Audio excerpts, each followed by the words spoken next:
আসসালামু আলাইকুম। সলভারতে তোমাদেরকে স্বাগতম। আজকে আমরা দেখব নবম শ্রেণীর বার্ষিক মূল্যায়ন পরীক্ষা ২০২৪ এর শিল্প ও সংস্কৃতি নমুনা প্রশ্নের এক কথায় প্রকাশ অংশ এবং এর উত্তর।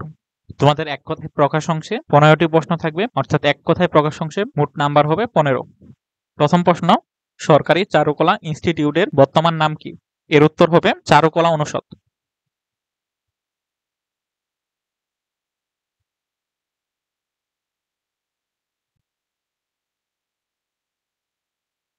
শহীদ মিনারের নকশা প্রণয়নকারী দুইজন শিল্পীর মধ্যে নারী শিল্পীর নাম কি? এর উত্তর হবে ভাস্কর নোবেরা আহমেদ।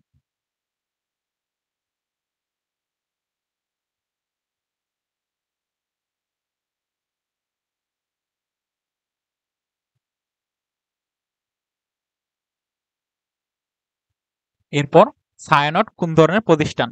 এর উত্তর হবে সামাজিক ও সাংস্কৃতিক প্রতিষ্ঠান।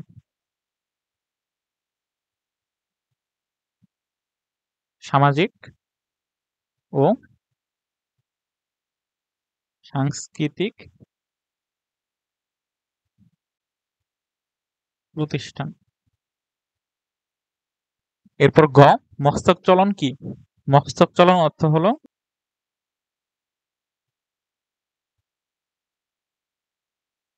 অঙ্গগত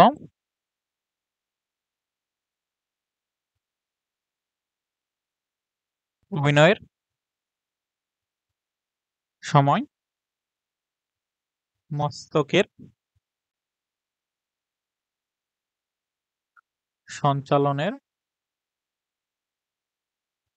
মাধ্যমে অভিব্যক্তি প্রকাশ। তাহলে মস্তক চলন অর্থ হলো অঙ্গগত অভিনয়ের সময় মস্তকের সঞ্চালনের মাধ্যমে অভিব্যক্তি প্রকাশ। এরপর দাম দিয়ে কিনেছি বাংলা গানটির গীতিকার ও সুরকারের নাম কি? এর উত্তর হবে আব্দুল লতিফ।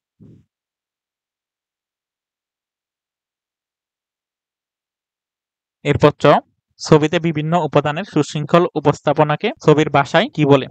এর উত্তর হবে ঐক্য। এরপর ছ, প্রবাসী সরকারের আর্ট ও ডিজাইন বিভাগের প্রধান কে ছিলেন? এর উত্তর হবে শিল্পী কামরুল হাসান।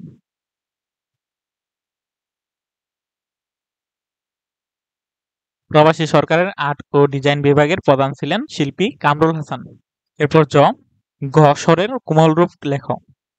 গ স্বরের কোমল রূপ হলো জ আর ইয় সংযুক্ত। এরপর ঝ, লিথোগ্রাফ কি? লিথোগ্রাফ হলো এক ধরনের ছাপচিত্র।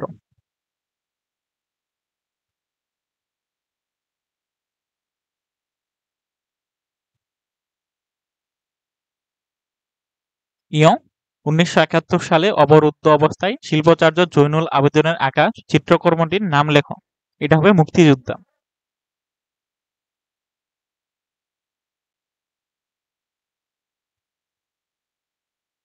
এরপর ট, শরণার্থী তেলচিত্রটি কার আঁকা? এর উত্তর হবে শিল্পী শফিউদ্দীন আহমেদ।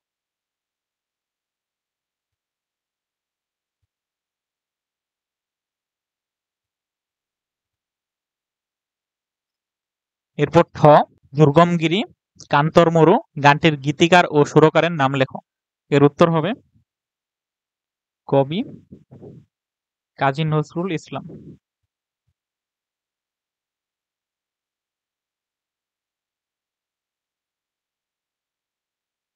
এরপর ড, বাংলাদেশের আধুনিক ছাপচিত্রের জনক কাকে বলা হয়? এর উত্তর হবে শিল্পী শফিউদ্দীন আহমেদ।